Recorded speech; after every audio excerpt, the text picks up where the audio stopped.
Le Seigneur soit avec vous. Et avec votre esprit. Bonne nouvelle de Jésus-Christ selon saint Matthieu. Gloire à toi, Seigneur. En ce temps-là, voyant les foules, Jésus fut saisi de compassion envers elles, parce qu'elles étaient désemparées et abattues comme des brebis sans berger. Alors Jésus dit à ses disciples, « La moisson est abondante, mais les ouvriers sont peu nombreux. Priez donc le maître de la moisson d'envoyer les ouvriers dans sa moisson. » Alors Jésus appela ses 12 disciples et leur donna le pouvoir d'expulser les esprits impurs et de guérir toute maladie et toute infirmité. Voici le nom des 12 apôtres. Le premier Simon, nommé Pierre, André son frère, Jacques fils de Zébédée et Jean son frère, Philippe et Barthélemy, Thomas et Matthieu le publicain, Jacques fils d'Alphée et Thaddée, Simon le Zélote et Judas l'Iscariote, celui-là même qui le livra. Ces 12, Jésus les envoya en mission avec les instructions suivantes. Ne prenez pas le chemin qui mène vers les nations païennes, n'entrez dans aucune ville des Samaritains. Allez plutôt vers les brebis perdues de la maison d'Israël. Sur votre route, proclamez que le royaume des cieux est tout proche. Guérissez les malades, ressuscitez les morts, purifiez les lépreux, expulsez les démons. Vous avez reçu gratuitement, donnez gratuitement. Acclamons la parole de Dieu. Louange à toi, Seigneur Jésus. Voilà un bel évangile qui est proposé à notre méditation ce dimanche. L'envoi des disciples en mission. Auparavant, il y a longtemps, on pensait qu'il fallait prier pour qu'on envoie des missionnaires dans les pays d'outre-mer. Mais ce que veut dire notre Seigneur, et c'est cela le plus important,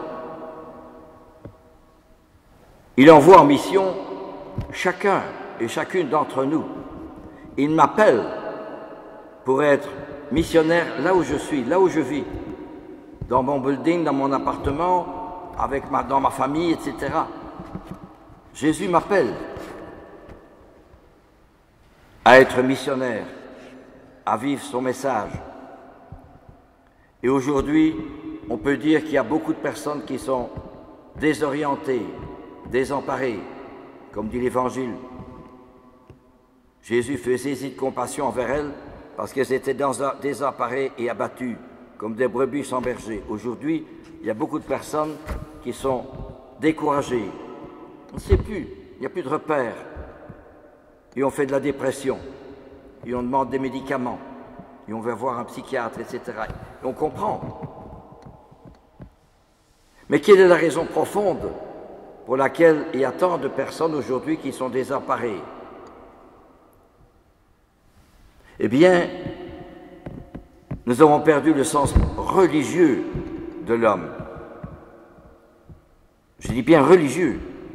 On voit la psychologie, etc., aujourd'hui, le social, mais on ne voit pas que moi, le bon Dieu m'appelle à être un homme religieux. C'est-à-dire, c'est le bon Dieu qui m'appelle tous les jours dans ce que je fais. Mon époux, mon épouse, c'est Dieu qui me les a donnés. Mes enfants, c'est Dieu qui me les a donnés. Mes amis, c'est Dieu qui me les a donnés. Mes relations professionnelles, c'est Dieu qui me les a donnés. Alors ça change de tout au tout. Parce que sinon, je suis pris par mon orgueil, mon égoïsme, mon amour-propre, ma façon de voir les choses, ma jalousie, mon esprit de domination. C'est sûr. Mais la première chose que le bon Dieu me demande, c'est de me changer moi-même. Convertissez-vous et croyez à l'Évangile. C'est la première parole que Jésus emploie quand il commence sa mission. Convertissez-vous. Oh, il faudrait changer un tel, il y a un tel, il y a un tel qui est comme ça, il est comme ça, comme ça. Et moi qui vous parle, il faut d'abord que je me change moi-même Pourquoi? Parce que Jésus veut travailler mon âme pour enlever ce qu'il y a encore d'égoïsme, d'orgueil, de sensualité, d'esprit de domination dans mon âme. Alors, si on a déblayé les mauvaises herbes, alors les plus belles fleurs peuvent éclore dans le jardin de mon âme. Et c'est ce qu'on oublie si souvent. À moi, je dois d'abord me changer moi-même et enlever les mauvaises herbes qui sont dans mon âme pour laisser éclore les plus belles fleurs du bon Dieu dans mon âme. Ce n'est pas mes vertus de générosité, de sacrifice, de don de soi, de service, de gratuité. Non! C'est son amour qui me pénètre. C'est son amour qui m'influence. C'est son amour qui me donne sa grâce. C'est cela que nous avons oublié, voyez-vous. Et alors, bien sûr, notre Seigneur prend les apôtres, Pierre, André, son frère, Jacques, Zébédée, mais il me prend moi aussi. Il m'appelle. La foi, c'est ce que nous avons tellement oublié aujourd'hui. La foi, c'est une relation personnelle entre Jésus et moi. C'est moi, il m'appelle par mon prénom tous les jours. J'ai besoin de toi, dit-il. Tant qu'on n'a pas cette foi-là, on perd son temps. Hein. Ça ne sert à rien de venir à la messe. Parce que la messe n'est que le signe d'une relation religieuse avec le bon Dieu. Si je n'ai pas cette relation religieuse avec le bon Dieu, ben je vis comme tout le monde. Hein. Bah oui. Alors il y a une violation conjugale, etc., etc. Pas plus tard que hier, je recevais un jeune pour un baptême. Et le jeune se met à pleurer en parlant. Parce que sa maman s'était suicidée. C'est terrible, hein? Enfin, il y a quelques années. Mais n'empêche, ça fait mal. Pourquoi? Parce qu'il n'y a plus de référence, il n'y a plus de bon Dieu hein, dans la vie quotidienne. On vit comme tout le monde. Voilà. Alors que si je suis croyant, il y a toujours en soubassement de mes activités, de mes relations, toujours cette relation avec le bon Dieu. C'est lui qui m'appelle à aller vers l'autre. C'est lui qui m'appelle à écouter l'autre. C'est lui qui m'appelle. Dans chaque relation, ça veut dire quoi? Ça veut dire dans chaque relation, l'authenticité d'une relation. Qu'est-ce que c'est? C'est d'abord la prière et le sacrifice pour l'autre. Pour mon époux, pour mon épouse, pour mes enfants, pour chacun. Alors, ma relation devient beaucoup plus percutante, plus vraie, plus authentique, plus réelle que sentimentale et superficielle. Et c'est cela que nous avons oublié. Dans un monde qui est purement matérialiste, nous avons perdu ce sens du sens religieux de l'homme. Ce sens du bon Dieu qui m'appelle. Alors, chaque action que je fais, c'est plus pour moi, c'est pour lui. Je ne veux laisser échapper, disait la petite Thérèse, aucune parole, aucune action. Profiter de toutes les plus petites choses et de les faire par amour. C'est formidable cela. Et alors, bien sûr, qu'est-ce que cela veut dire aussi? Quand nous disons le Gloria, gloire à Dieu au plus haut des cieux, et paix sur la terre aux hommes qu'il aime. Tu es le Fils de Dieu, agneau de Dieu qui enlève le péché du monde que nous disons dans le Gloria. Et de même, avant la communion, on dit agneau de Dieu qui enlève le péché du monde, prends pitié de nous. On chante en latin Agnus Dei qui tollis peccata mundi, miserere nobis, dona nobis pacem. Et quand le prêtre va donner la Sainte Communion, il dit voici l'agneau de Dieu, voici celui qui enlève le péché du monde. L'agneau de Dieu. C'est formidable ça. Dire que Jésus est un agneau, mais un agneau c'est l'animal le plus doux, le plus paisible qui soit. Et on peut le taper dessus. C'est ce que, n'est-ce pas, les apôtres ont dit à propos de Jésus, il était un agneau à sa passion.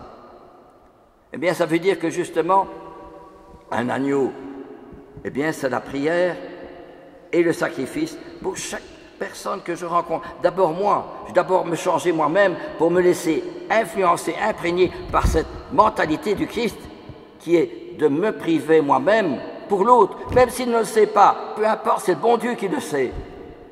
Et alors de prier pour l'autre, passer du temps chaque jour à méditer l'Évangile et prier pour ceux à qui je vis. Alors évidemment, quand mon mari ou mon époux ou mon épouse s'en va, c'est la mort, eh bien mais il reste quelque chose. Parce que sinon, il est parti, où est-ce qu'il est? On ne sait plus. Alors qu'avant, il faut justement, en dessous, toujours cette relation surnaturelle, cette relation religieuse, cette relation de Dieu. Alors je retrouve celui qui est parti, ou celle qui est partie. Parce que sinon, on fait une dépression. Encore une fois, c'est vrai, ça fait mal, c'est sûr. Mais on a perdu ce sens religieux de la relation. C'est Dieu qui me l'a envoyé, et Dieu le reprend, mais en priant Dieu, je le retrouve, je la retrouve. C'est ce que nous avons oublié. On vit dans un monde tellement matérialiste, tellement individualiste, et indifférent, on s'en fout, hein. Je m'excuse, mais c'est comme ça. Alors que, en fait, si nous prions, nous retrouvons alors à la Sainte Messe notre Seigneur qui s'offre, qui s'immole. Et moi aussi, je m'immole avec lui. Et il m'apprend, Jésus, à me changer mon cœur. Et il m'apprend à être son témoin et à regarder les autres avec, comme lui les regarde, c'est-à-dire dans la prière et le sacrifice. Alors ça change du tout au tout, hein. C'est tout à fait différent du monde dans lequel on vit, hein. Quand vous allez monter dans un bus, il y a du monde, c'est le moment ou jamais d'égrener mon chapelet dans ma poche et de prier pour toutes les personnes qui sont là, pour ces personnes âgées, pour ces jeunes, pour ceci, pour le chauffeur, que sais-je encore. C'est ça qui est toute âme qui s'élève et élève le monde. Nous sommes tous responsables des autres par notre prière et notre sacrifice. Voilà la réalité de la foi, voilà la vérité de la foi. Comprenez? Et nous trouvons bien sûr sur ces belles paroles de Saint Paul aux Romains. Le Christ est mort, c'est un homme. À peine veut-on bien mourir pour un homme juste, c'est déjà difficile, mais pour mourir pour quelqu'un qui ne nous aime pas, ben c'est encore plus difficile. C'est ce que le Christ a fait. Alors que nous étions pécheurs, il est mort pour nous. À plus forte maintenant, à raison, que le sang du Christ nous a fait devenir des justes. Alors nous pouvons davantage ressembler à Jésus, ou laisser Jésus me configurer à lui. Et alors par là, je peux mieux sauver les âmes. Toute âme qui s'élève élève le monde. Dans le cœur de l'Église, je serai l'amour. C'est extraordinaire. Quand vous lisez les écrits de Charles Foucault, les écrits du Père Coble, les écrits de Thérèse de Lisieux, vous êtes... C'est magnifique, hein? C'est splendide. C'est tout le contraire de la télévision, vidéo, chaînes, réseaux sociaux. Ça, bien sûr, je regarde de temps en temps des émissions. Mais il y a quand même une réalité bien plus belle, n'est-ce pas, quand on voit la vie des saints, hein, et la vie de Jésus-Christ. Voyez-vous? Et alors, la première lecture qui est très belle aussi, n'est-ce pas? Tu dis à la maison de Jacob, tu annonces au fils d'Israël, je vous ai amené jusqu'à moi, je vous ai porté sur les ailes d'un aigle. Mais c'est formidable. Si vous écoutez ma voix et gardez mon alliance, c'est ça que le Seigneur veut faire. Une alliance avec moi personnellement, pour que je puisse porter les autres dans ma prière et mon sacrifice, qui n'est pas le mien mais le sien. C'est tellement beau. C'est toute la différence qu'il y a entre les jours où il fait gris comme aujourd'hui et les jours où il y a du soleil. Quand il y a du soleil, tout est dans la couleur. Tout est lumineux. Mais celui qui croit, eh bien celui-là, eh bien, qui découvre Jésus, tout est lumineux. Tout est dans la clarté. Tout est dans la lumière. Vous comprenez? C'est tellement beau. Ah, si on pouvait mieux comprendre cela, il y aurait beaucoup plus de comment dirais-je, de compréhension, de respect, d'amitié. Il y a tant de gens qui sont seuls aujourd'hui. Tout chrétien, comme disait, je crois que c'est le curé d'Ars disait, on ne peut pas être sauvé tout seul. On est sauvé que si on devient sauveur. Vous comprenez cela? C'est tellement important. C'est la réalité de la foi. Sinon, je communie et puis après, c'est fini. Ça sert à quoi alors? Il faut justement, je reçois un feu, vous m'entendez bien, un feu dans mon cœur. Et ce feu veut brûler mon cœur. Je ne sais pas rester en place, je suis brûlé par son amour. C'est ça la communion, c'est ça l'Eucharistie. Alors, où que je sois, quand je suis dans mon living, où je prépare un repas, je fais une vaisselle, je fais les comptes, que sais-je encore, je vais faire les courses, c'est avec lui. Je ne suis plus tout seul, je ne suis jamais moins seul que quand je suis seul. Et alors il est là, alors il me transforme au fur et à mesure, chaque jour. Amen, alléluia.